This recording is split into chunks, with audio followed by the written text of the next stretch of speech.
The Arlesdale Railway was busier than ever. People had heard of the small railway and wanted to see for themselves. As a result, more and more tourists started overcrowding the stations. Whew. There are so many tourists here, Mike. I think I need an extra carriage. You're the one to talk. I never liked the idea of pulling passengers anyway, Bert. That's the opposite of what James would say. Even Mr. Duncan saw the problem and knew an idea must be made. Oh yeah. The next morning, he called all his engines to the turntable. I know how exhausted you'll feel, and how you all got your couplings full out here. Don't you ever realize that? Mike? Never mind, Rex. But in order to solve this, I've contacted the men at the works and they found the solution at once. A new engine has been built and is coming to help here with the increasing workload.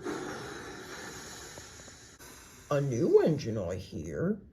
Shh, keep quiet, Duck. Oh, sir, who might this new engine be? Just a question. Jock!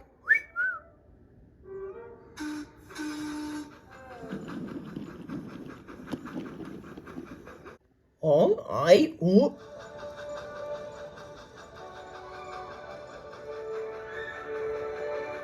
Everyone, meet Jock. Ta-da! Whoa, hi, Jock. Huh? Who, where? I can't see. Oh, hello there, you. You're the Jock, I'm guessing? Yep, that's me, your new engine Jock reporting for duty. Jocks? Donald and Douglas say something about jocks. It's nice to meet you, Jock. Welcome to the Arlesdale Railway. Agreed. You'll be a fine addition to the railway, unlike... Ouch! Huh? What was that? Oh... Frank! Yes, I'm sorry. Be right there.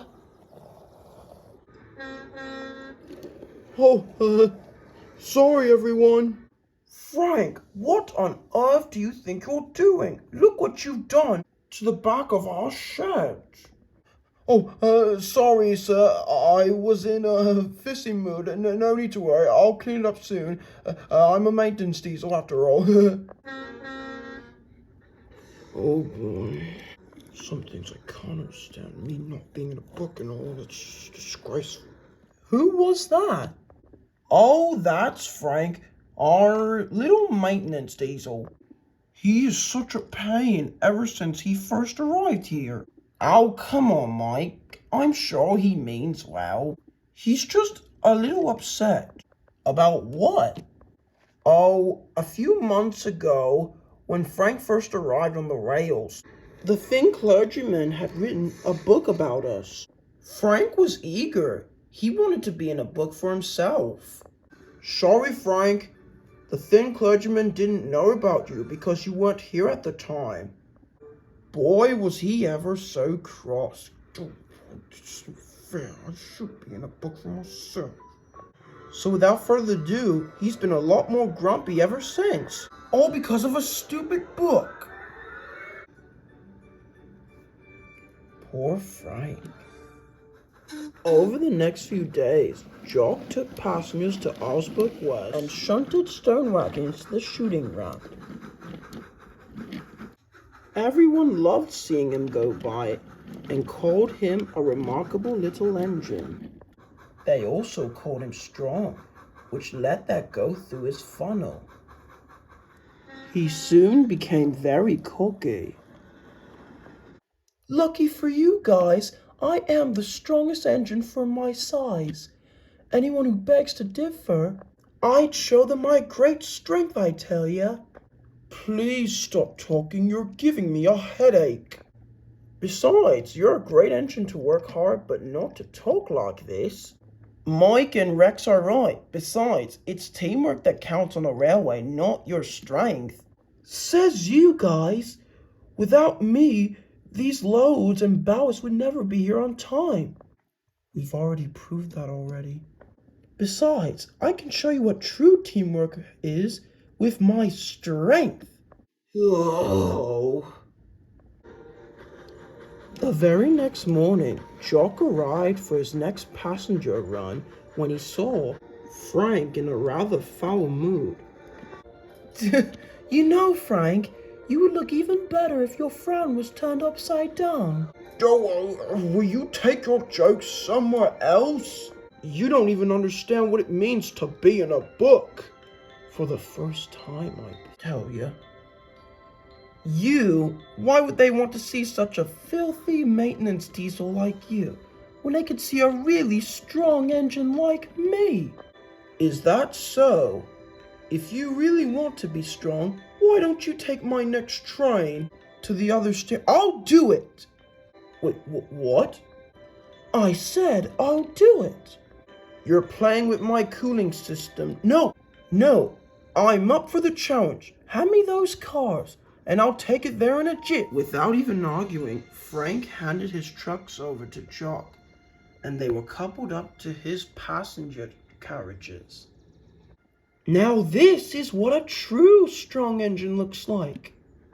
Off we go!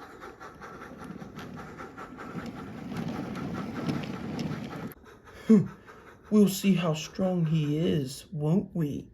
Frank, show your manners. He could be struggling one way or another. Point made. Soon, Jock was cruising along the line. The passengers sang his praises, and he whistled hello to everyone he passed, even Willie. But soon, the train started to get heavier and heavier, and he started to slow down.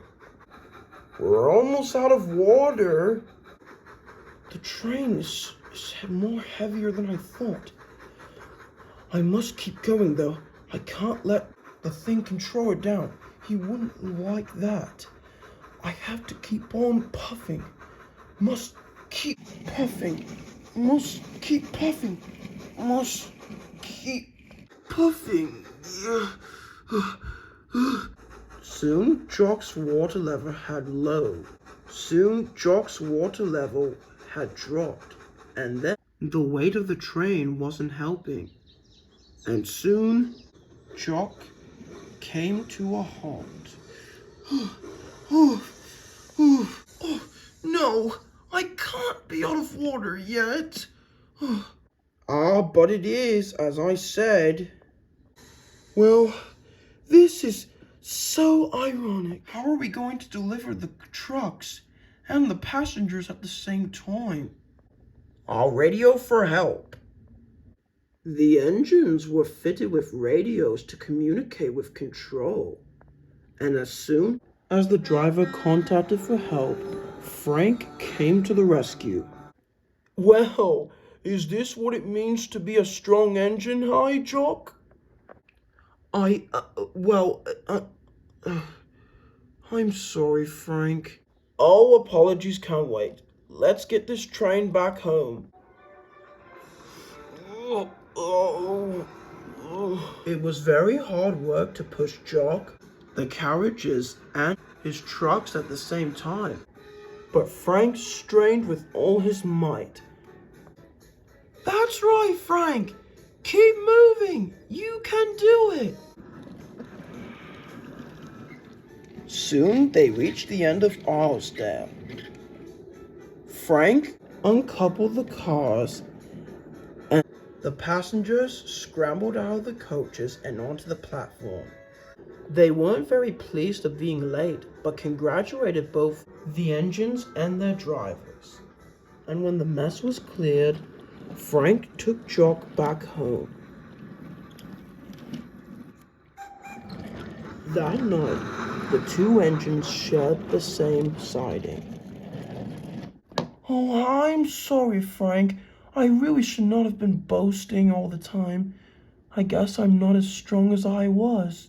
Oh, it's all right, Jock. I know you were trying to be really useful. And I'm sorry I made you take my own train.